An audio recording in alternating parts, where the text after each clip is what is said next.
Kindly subscribe to our YouTube channel, see how to. Click on the subscribe button below and also click on the bell beside this. This will notify you once we drop a new video. Thank you.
Ala ẹjẹ nkọrin fún jẹ́bù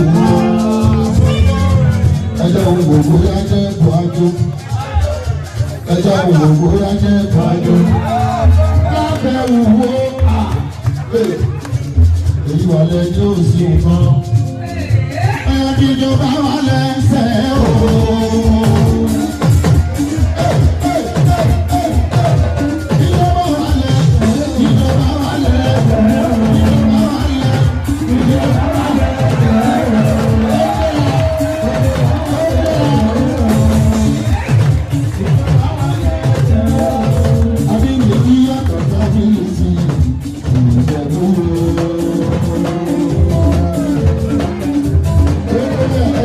Thank you so much for watching. You want to see more?